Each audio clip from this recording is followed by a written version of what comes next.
Bonjour à tous et à toutes, dimanche 4 juillet.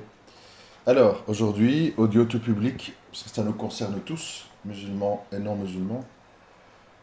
Et étrangement, je réunis le thème de la vaccination avec celui de l'abstention aux dernières élections en France, il y a une semaine ou deux là. Alors, mon observation et les conclusions que j'en tire.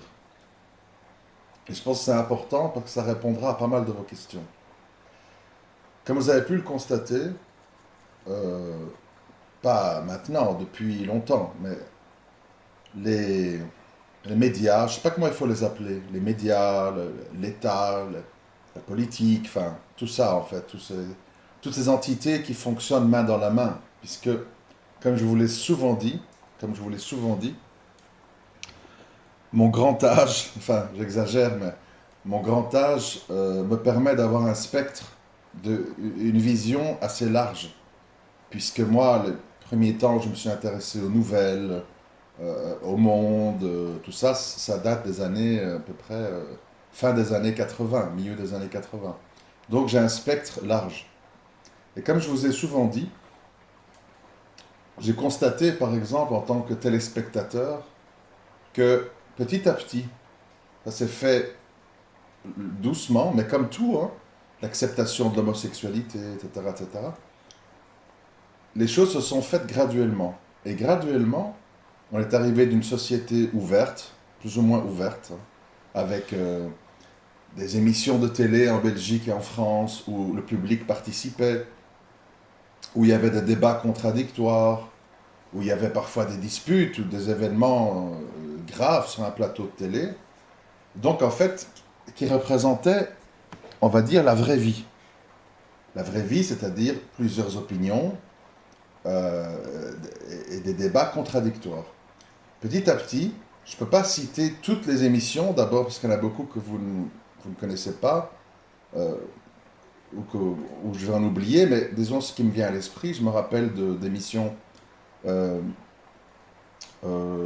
Écran témoin en Belgique, Apostrophe en France, Droit de réponse de Michel Pollack, euh, l'émission, je ne sais plus comment ça s'appelait, toutes les émissions d'Ardisson, les émissions de Tadi, Ce soir ou jamais. Enfin, il y en a plein. Il y en avait plein. Si vous remarquez bien, tout ce genre d'émission a complètement disparu. C'est-à-dire on a shifté petit à petit d'une société ouverte, où les gens pouvaient s'exprimer et débattre, à une société fermée, où il y a le consensus. Le consensus, on le connaît. Il y a des consensus sur plein de sujets. Il faut voter, il faut s'impliquer en politique, il faut faire barrage à l'extrême droite, euh, il faut se faire vacciner, si vous ne l'êtes pas, vous êtes un inconscient, et il faut que ça soit obligatoire. Maintenant, c'est ce qu'on dit, hein. Et tout le monde marche dans ce sens-là. Et même les émissions un petit peu, entre guillemets, subversives, c'est-à-dire les grandes gueules sur RMC, je sais plus tous les noms, je cherche BFM, il y a une émission là, avec un présentateur où il fait semblant d'être subversif, enfin bref. Euh, quoi encore CNews avec Pascal Pro, etc. En fait, ça, ce sont des émissions qui sont des mises en scène où on utilise les anti-votes ou anti-vax, etc., pour mieux les ridiculiser, pour mieux les stigmatiser, pour mieux montrer qu'ils sont fous. On l'a vu, pas avec des gens connus, avec Mathieu Kassovitz, avec Jean-Marie Bigard, avec euh, enfin, ceux qui ont osé, on va dire, oui, j'ai oublié l'émission TPMP de Hanouna. Donc en fait, le but, il est le même, amener les gens vers le consensus. Mais dans ces émissions-là, les deux, trois qui restent, on essaye de faire semblant de donner la parole à ceux qui ne sont pas d'accord pour mieux dire ils sont fous, ils sont complotistes, ils sont des anarchistes, ils sont dangereux en fait. Voilà. Bon, je ne parle même pas des autres qu'on a complètement mis au bûcher, Dieudonné, Soral et compagnie. Donc, pourquoi je parle de ça? Pour vous dire que il faut comprendre que notre société d'aujourd'hui, c'est pas la société d'hier. On est dans une société où en fait, il y a un dogme, une religion. Cette religion s'appelle le marché. Cette religion s'appelle le consensus mou. Cette religion s'appelle le consumérisme. Cette religion s'appelle les plaisirs. C'est-à-dire, je vais parler après des chiffres, mais il faut savoir que beaucoup, voire la majorité des gens qui se vaccinent sont des gens qui veulent aller en vacances. C'est-à-dire, et moi j'étaye ce que je dis sur la base de centaines de vidéos, de reportages, de micro-trottoirs. Je ne sors pas ça de ma tête comme ça au hasard, il faut savoir ça. Donc ça veut dire on est dans une société aujourd'hui où pour aller en vacances, hein, faire plouf plouf à la piscine, etc., on est prêt, même des gens intelligents, on est prêt à s'injecter quelque chose d'inconnu, aux effets inconnus, dont on ne connaît pas le contenu, c'est-à-dire qu'on se met en pilote automatique. On dit, papa État, c'est mon père, j'ai toute confiance en lui, et quoi qu'il me dise de faire, je fais. S'il y a des conséquences après, mon enfant handicapé, ma fille stérile, j'irai faire des manifestations avec les gilets jaunes. Vous voyez, on est dans ce truc complètement fou, en fait, où les gens, et ça touche tout le monde, hein, où les gens, en fait, ne réfléchissent plus, n'analysent plus, et se mettent sur pilote automatique dans tous les dossiers. Chez les musulmans, c'est la même chose. On va à la mosquée, on écoute l'imam de la République ou le frère musulman qui veut devenir un lobby juif à lui tout seul, nous dire, écoute, le Coran, les hadiths, voilà, c'est bien pour prier, pour faire tarawih, etc. Mais pour les grandes questions, on fait confiance au grand papa, à la religion humanisme mondial, qui consiste à dire, on vote, on se vaccine, on paye des impôts, on fait des longues études, on s'insère dans la société, on adopte les codes vestimentaires, enfin bon, en gros c'est ça.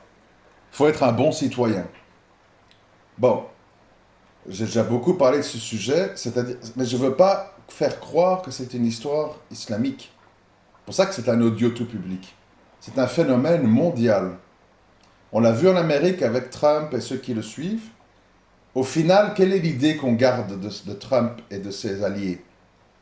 C'est un excentrique, c'est un fou, il est bête, il est irresponsable, il est rétrograde, il est moyenâgeux, il ne respecte pas les droits de l'homme, avec ses histoires d'interdire les voyages aux gens de certains pays, de faire un mur avec la Mexique, etc. Bon, au final, c'est ça qu'on veut que tu retiennes. Voilà. Et ça marche. Et ça marche parce qu'en fait, comment je peux vous expliquer? Nous sommes face à une espèce de mur. Et je vous l'ai souvent dit, les êtres humains, encore plus les femmes, mais bon, bref, les êtres humains, c'est un être conformiste. C'est-à-dire que nous avons une peur absolue, qu'on soit musulman ou non, on a une peur absolue de ne pas être dans la tendance, dans le mouvement du moment. Et donc, même quand on est subversif, on adopte une subversion politiquement correcte.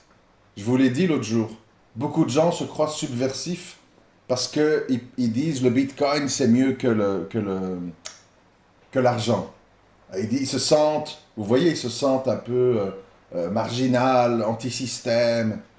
Alors que le bitcoin, si on l'analyse froidement, sans émotion, le bitcoin est une arme absolue pour complètement vous contrôler. Où étiez-vous? Qu'avez-vous acheté? À qui? À quelle heure? Pourquoi? Comment? Tout.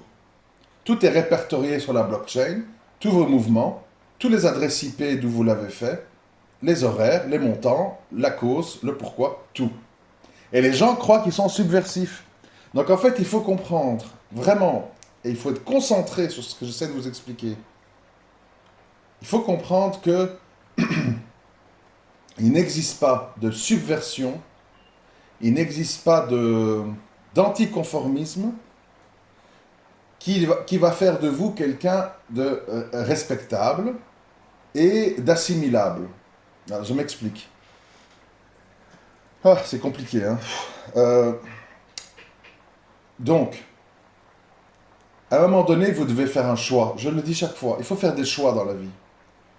Soit tu veux, comme beaucoup de gens disent, vous savez, suite à mon audio sur la bourse et l'argent, là, le dernier, j'ai eu plein de mails. Je m'excuse, j'ai dû faire des réponses automatiques parce que je ne pouvais pas répondre à tout le monde individuellement. Voilà, il faut m'excuser, j'ai une vie aussi, je peux pas... Enfin, je n'ai pas encore de secrétaire et toute une gestion professionnelle de tout ça, donc peut-être un jour, hein, j'en sais rien. Mais ce qui ressort, et que je voudrais que pour le coup, que vous vous vacciniez de ça. On ne peut pas dans la vie dire je veux m'en sortir, je veux changer de vie, je veux me marier, je veux faire de l'argent, mais je ne veux pas, pour ça, sacrifier des choses, sacrifier du temps, euh, me laisser prendre par la main par quelqu'un qui me veut du bien et qui veut m'aider. Je ne sais pas comment expliquer. On peut pas faire des choses dans sa vie et dire je ne suis pas un mouton, je ne suis pas un con, je ne suis pas un suiveur, je ne suis pas un pion, et s'attendre derrière ça à pas de conséquences. Ça passe comme une lettre à la poste dans ma famille, je fais pas de sacrifices, tout va bien, je suis pas inquiété par les autorités pour des histoires plus pointues, hein, bon, tant que c'est pas illégal, normalement il n'y a pas de raison. Donc, ça, tout ça c'est une mécanique de pensée. Le monde, il en est là où il est aujourd'hui. Parce qu'il y a une mécanique de pensée qui a été installée.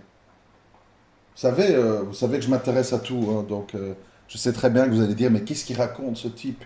Il parle de bourse, de bitcoin, de mariage. C'est comme ça, je fonctionne comme ça. Je vois le monde comme un grand panorama devant moi et je vois des points communs. Et, récemment, je me suis un petit peu réintéressé au dossier. J'aime bien m'intéresser au dossier judiciaire, au passé, présent. Et je me suis réintéressé à une affaire qui a secoué dans les années 90 la Belgique et peut-être la France un peu. C'était l'affaire du trou, la pédophilie, les réseaux, le machin. Et je voyais en fait, ce qui m'interpelle dans cette affaire, en fait, c'est les parents. Les parents, en l'occurrence, les parents de Mélissa, donc Gino Rousseau et Karine Rousseau. Et en fait, j'ai vraiment eu pitié, en fait. J'ai eu pitié, pas parce qu'ils ont perdu un enfant, ça, bien sûr qu'on a pitié, mais on va dire que c'est entre guillemets assez banal, même si les conditions sont atroces. J'ai pitié, en fait, de voir que des gens se battent et espèrent des choses qui ne peuvent pas venir. C'est-à-dire que, voilà, ils savaient que le dossier était truqué, qu'on leur disait pas tout, au point qu'ils n'ont pas été au procès de Dutroux par des aveux, en fait, du système, quelque part. Mais ils disent, enfin, eux et tous ceux qui sont comme eux, ils disent, oui, mais on doit lutter avec les outils qu'on a, c'est-à-dire un avocat, faire des appels à la justice, envoyer des lettres aux bâtonniers de machin. Et en fait, au final, ça n'a mené à rien. Parce que pourquoi? Et c'est là où on en vient au sujet du jour. Euh, il y a un système qui est là. Et ce système, il doit se préserver. C'est la loi de la nature. C'est-à-dire que toute entité, tout être humain, tout être vivant, cherche à se défendre. Mettez un petit chihuahua dans le coin d'une pièce, avec deux gros léopards qui veulent le croquer, etc. Il va avoir peur, il va trembler, il va aboyer, et il va quand même essayer de mordre. Il va quand même essayer de se défendre avant de se faire croquer. Donc c'est dans la nature du vivant de se défendre. On ne peut pas, c'est là où les gens sont tellement naïfs, on ne peut pas espérer qu'un État, qu'une personne, je ne sais pas moi, des représentants d'un mouvement politique, religieux, etc., on ne peut pas espérer qu'ils se laissent mourir ou qu'ils disent ah oui, je suis un menteur, je démissionne de tout, prenez le pouvoir. Ça marche pas comme ça. Ça marche pas comme ça. Les entités, les groupes, les gens, les individus, les tribus, les villages, les pays, ils se défendent. Ils se défendent malgré leurs défauts, malgré leurs incohérences, malgré leurs paradoxes. Ils se défendent. Ok? Donc, moi, et on en vient au sujet du jour, j'ai pas, comment on peut dire, moi j'ai pas de, parce on me pose la question, les gens veulent des choses en fait très simples. Alors le vaccin, on doit ou on doit pas? Et que disent les imams? C'est pas comme ça. C'est pas comme ça que ça fonctionne. C'est-à-dire que si vous vous posez vraiment la question, mais pour ça et pour le reste, et la bourse, c'est comment? Je comprends rien. Euh, quoi? Comment? Qui? Euh, et les élections, tu crois que ça sert à quelque chose, Harry? Si je vais voter pour le Mélenchon pour éviter que machin. Voilà, les gens sont toujours là et puis ils attendent, oui ou non, feu vert, feu rouge. Et c'est pas comme ça qu'il faut réfléchir. Comment il faut réfléchir? Je vais vous le dire. À chaque fois que on vous demande de faire quelque chose, voter, euh, vous faire vacciner, je ne sais pas moi, prendre tel ou tel travail, je ne sais pas, n'importe quoi. Chaque fois que vous devez prendre une décision dans votre vie, il faut réfléchir. Réfléchir et faire des recherches. Par exemple, on vous dit, voilà, il y a un poste de chauffeur de bus à Bondy, tu vas gagner 1008 par mois, tu auras tel et tel avantage. Bon. On va dire, je dis oui ou je dis non. Moi, je ne vais pas te dire, tu dis oui ou tu dis non. Moi, je vais te dire, avant d'accepter, d'abord, si tu es en détresse, ben oui, si tu es à la rue et tu as besoin d'argent, ça dépend des cas. Je parle de quelqu'un qui est neutre. Un, informe-toi sur la profession. Deux, parle avec des gens qui font ce travail. Trois, analyse le pour et le contre. Quatre, regarde si il y a plus d'avantages ou d'inconvénients pour toi par rapport à ta vie de famille, les horaires, les risques, ta prière, que sais-je. C'est-à-dire que quand on vous demande de décider quelque chose dans votre vie, il faut réfléchir, il faut analyser, il faut faire des recherches. Si tu ne veux pas faire ça, eh bien, accepte alors d'être un mouton. Tu dis fièrement, je suis un mouton. J'écoute ce que dit l'imam à la mosquée, je vais voter, je me fais vacciner, je pars une fois par an au bled avec les cadeaux et le machin. On regarde TPMP avec les enfants le soir. Ramadan, on fait Taraweeh, machin, et je suis content et tout va bien et tout le monde est heureux. C'est tout. Mais ce qui est insupportable, qu'on soit musulman ou non, je répète, c'est qu'à un moment donné, il faut avoir le courage de ses convictions. Et le courage de ses convictions, pour moi, c'est important parce que si, et je vais vous expliquer pourquoi, après, si on ne les a pas, à un moment donné, ça risque de nous revenir à la figure comme un boomerang et on va être en état de choc. Je m'explique. Très curieusement, j'ai fait une recherche sur le taux de vaccination et le taux d'abstention des élections. On va croire que ça n'a rien à voir et vous allez remarquer que ça a tout à voir. Le taux de vaccination complet, c'est-à-dire des gens qui ont eu les deux doses, je ne sais pas de quel vaccin par contre, hein, AstraZeneca, Pfizer, etc. À l'heure où je vous parle, il est de 34,5%. 34,05, pardon, soyons précis. Donc il y a 50% des Français qui ont eu une dose et 34% qui ont eu deux doses. Donc on va dire qu'il y a entre à peu près 70 et 50% des Français qui ne sont pas vaccinés. Voilà. C'est important, ce chiffre. Et concernant l'abstention, si on voit le chiffre, 65, c'est curieux, hein, 65%, donc c'est la même chose que les gens qui n'ont pas eu les 2 doses de vaccin. 65% des Français inscrites sur comment on appelle, les listes électorales, c'est pas tout le monde, hein, ceux qui sont inscrits comme votants, 65,7% n'ont pas été votés.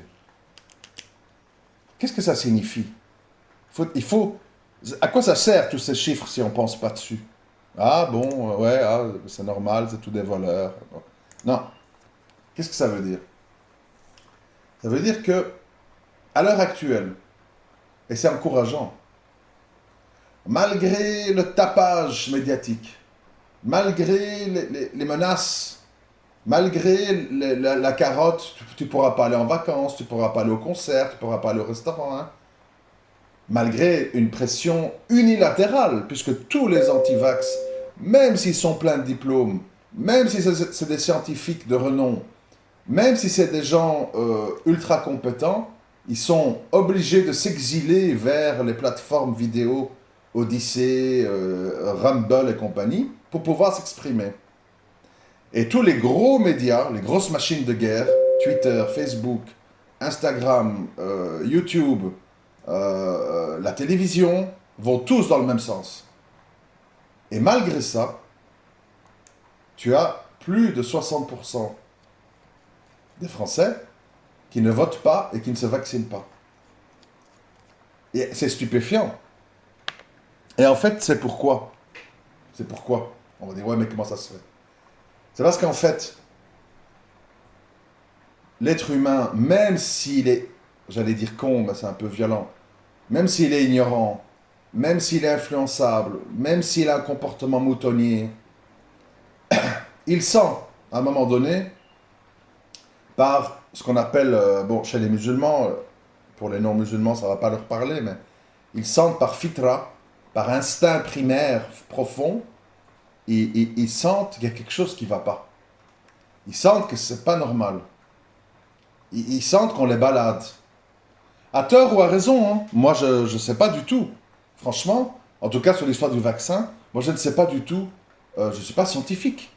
Donc moi, je ne peux pas dire oui, non, fais, ne fais pas, ils ont raison, ils ont tort. Je dis juste que je constate que, on va dire, 65% des Français, depuis maintenant le début de la campagne vaccinale, c'est-à-dire depuis quand même 5-6 mois, ne sont pas vaccinés.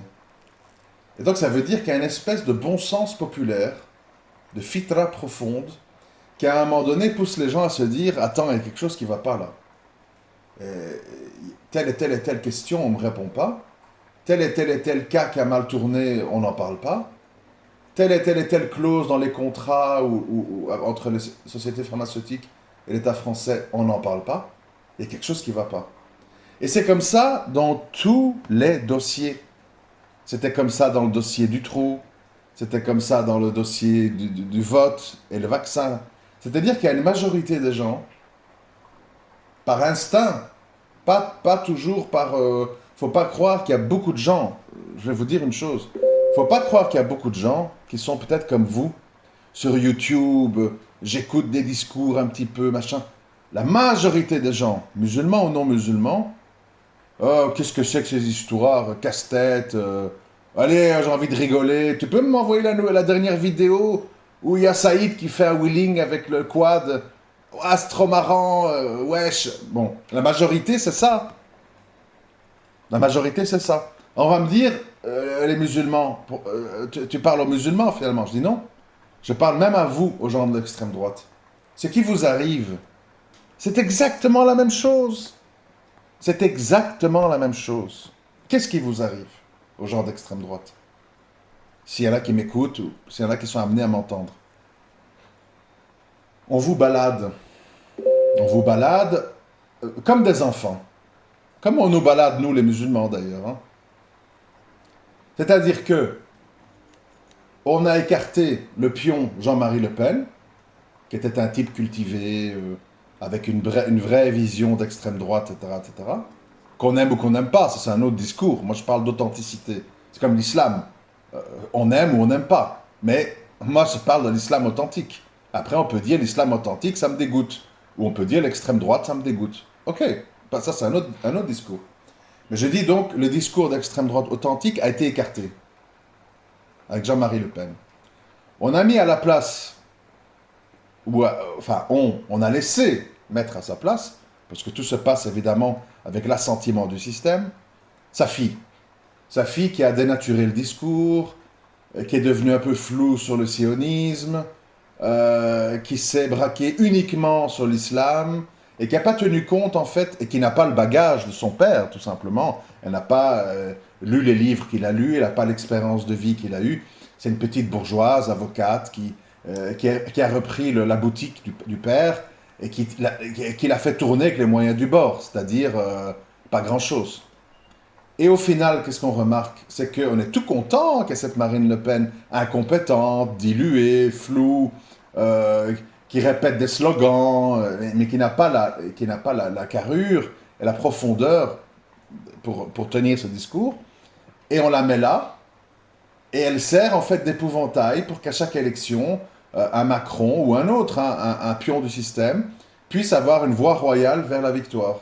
Et là, on nous prépare à la même chose, et tout le monde marche dans la combine. Et les gens d'extrême droite, en fait, qu'est-ce qu'ils se contentent de faire? Ils vont plus voter. Ils vont plus voter parce que, c'est pour ça qu'il y a l'abstention comme ça, ils vont plus voter parce que tout simplement, ils disent, le discours actuel de Marine Le Pen, c'est plus le FN, d'ailleurs ça s'appelle plus le FN, ça s'appelle le Rassemblement National, c'est plus le Front National. Parce que tout simplement, on a affaire à un parti qui veut devenir acceptable et tout, mais ils perdent sur tous les tableaux parce qu'ils sont quand même stigmatisés comme étant dangereux, et leur discours n'est plus dangereux. Enfin, dangereux ou fortement marqué, quoi. Et donc, ils ne trouvent plus leur public. Ce mouvement, pour moi, il est fini, il est mort.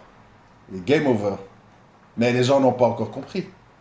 Parce que l'humain, par instinct, n'aime pas, ne se sent pas à l'aise dans les discours flous, ambigus, dans lesquels ses sensations profondes lui font ressentir qu'il y a un problème. Alors, bien sûr, moi je ne suis pas d'extrême droite, etc., mais je suis un observateur. On parle de Zemmour, président, etc. Ça, c'est très dangereux pour le système. Pourquoi? Parce que Zemmour est utilisé depuis des années à la télé pour être le méchant, en fait. Hein. Le méchant avec son nez pointu, qui mord tout le monde, etc. Et le problème, c'est que si ce gars devrait se présenter aux élections, il va faire un carton. Il va faire un carton. Parce qu'il a de la culture, parce qu'il sait parler, parce qu'il sait débattre, parce qu'il est tout ce que Marine Le Pen n'est pas. Et là, vous verrez, et retenez bien ce que je vous dis, le système ne permettra jamais que Zemmour se présente aux élections. Et la leçon qu'on doit tous retenir, musulmans, français de souche, pro-vaccin, anti-vaccin, pro-vote, anti-vote, etc., c'est qu'en face de nous, nous tous, il y a une machine de guerre qui a un objectif. Nous amener vers le mondialisme, le transhumanisme, tout ça, tout ce que ça véhicule, etc. Et que le but n'est absolument pas de vous représenter, de répondre à vos questions, de répondre à vos aspirations, de répondre à vos craintes, à vos peurs. Au contraire, on brouille toutes les cartes. Je l'ai souvent dénoncé, même en tant que musulman. On vous dit, l'islam, l'islam, l'islam, la langue arabe, attention, les réseaux dormants, et ceci, et ça infiltre. Enfin, on n'arrête pas de chanter ça partout. Je ne parle pas de gens d'extrême droite, hein. Je parle de gens de toute tendance politique. Et puis, qu'est-ce qu'on voit? Permis de bâtir pour une mosquée, école d'arabe, machin, boucherie halal. Donc à un moment donné, en fait, le but, c'est en fait de rendre les gens fous. On n'aime pas l'islam, on combat l'islam, au point qu'on ne veut pas qu'une maman accompagne des enfants en sortie scolaire parce qu'elle a un voile sur la tête. Mais on accueille tous des gens d'origine de pays musulmans et on les laisse construire des mosquées, des écoles, des ceci, des cela, mettre le voile dans les rues et tout. Donc en fait, c'est ce que j'ai toujours dit, l'hypocrisie et la manipulation, c'est pire que la confrontation.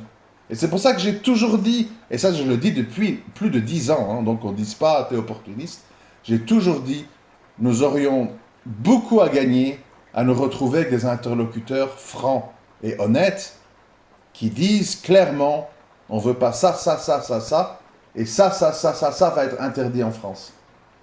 Mais ça, on n'a pas. Vous êtes les bienvenus, l'islam de France peut prospérer, mais pas trop. Le Coran, il faut le prendre comme un livre d'histoire, pas au pied de la lettre.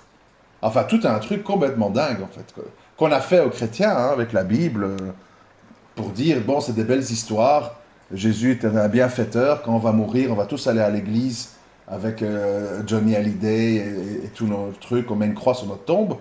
Mais pour le reste, les préceptes de Jésus et tout, bon, ça doit rester dans le livre. Nous, ici, nous sommes des gens sérieux, et c'est la loi du marché, c'est la loi des droits de l'homme et de l'humanisme.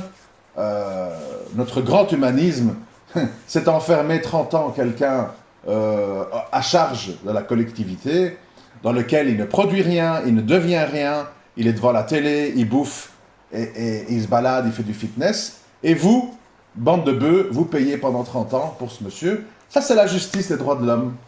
Vous avez compris? Donc,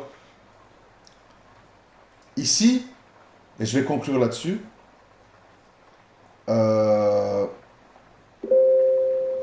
nous sommes, quand on me dit qu'est-ce qu'on fait, nous sommes au centre de la machine. Et nous vivons là, et nous éduquons nos enfants là. Et bon, qui vit avec un peuple devient comme ce peuple. En tout cas, dans ses mécaniques de pensée. Parce que les gens croient, parce que j'ai une barbe ou parce que j'ai un voile, je suis musulman, je suis pas français. Bon, c'est pas vrai. Tu peux avoir un niqab, tu peux avoir une barbe jusqu'au nombril, mais avoir une mécanique de pensée française. On le voit avec Idriss Chamadi, ou je sais pas, Marwan Mohamed, enfin tous ces gens qui sont avec des barbes, l'islam, machin, on va faire des manifs, on va pas se laisser faire, mais on voit qu'ils ont une mécanique de pensée qui est une mécanique française. Et les droits de l'homme, et la cour de justice, et machin, et on va dire, et on va en pétition, on va manifester, enfin, un truc français, quoi, on dirait la CGT, voilà, bon. Et donc, chaque fois je m'éloigne du sujet. Et donc, pour ces histoires de vaccins, de vote et tout, vous ne pouvez pas attendre de quelqu'un d'officiel, de quelqu'un qui veut exister, un discours non conformiste. Et donc, vous vous retrouvez seul face à la décision. Tout seul. Parce que personne ne peut vous aider. Tout simplement parce que soit il y a les discours pro-majoritaires, et les anti sont des gens stigmatisés comme fous, dangereux, irresponsables, etc., etc. Et ces gens sont des cas à part.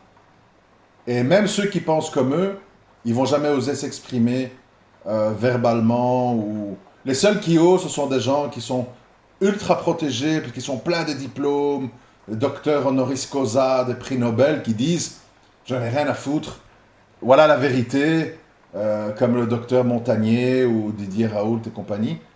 Ils n'en ont rien à faire parce qu'ils ont en fait toute leur équipe et toute leur reconnaissance internationale qui fait qu'on peut pas vraiment les mettre hors jeu. Mais à part ça, vous pouvez pas attendre d'un imam, d'un curé, d'un maire, de quelqu'un qui s'instruit à la télévision. Vous pouvez pas vous attendre à des conseils neutres. Vous devez vous informer, vous devez faire des recherches et vous devez prendre votre décision et l'assumer. C'est tout ce qu'il y a à dire là-dessus. Et vous ne pouvez pas vous mettre tout le temps sur pilote automatique et dire que d'autres gens vont penser à votre place, que d'autres gens vont prendre des risques à votre place et que d'autres gens vont assumer des conséquences à votre place.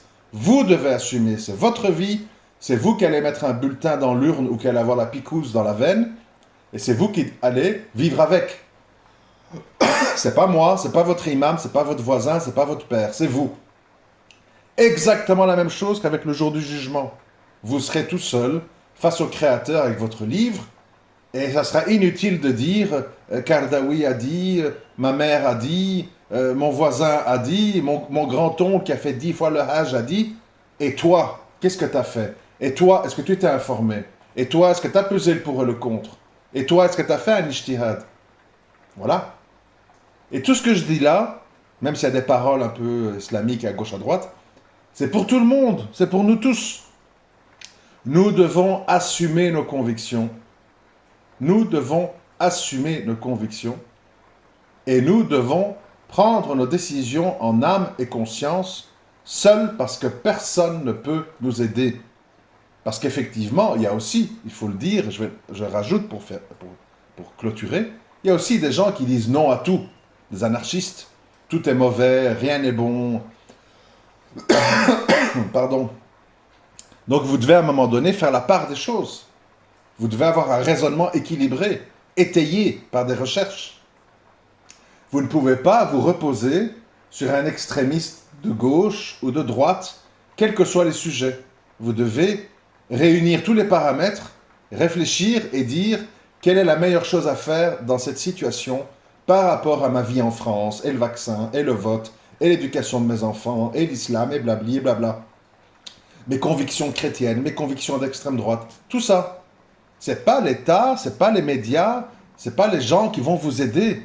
Les gens vont faire que répéter ce qu'ils entendent à la télé. Trump, c'est un fou. Les anti-vax, c'est des irresponsables. Les musulmans, c'est tous des terroristes qui attendent avec des gilets explosifs à se faire péter partout. Vous allez voir des discours bêtes et inintéressants, et faux surtout, qui vont pas vous faire avancer. C'est tout. Bref, je m'arrête ici, sinon je vais me répéter. Mais c'est très important de comprendre tout ça. Et j'espère être un minimum utile. Je sais que je suis une goutte d'eau dans le désert, mais j'essaye de faire ma part. À très bientôt.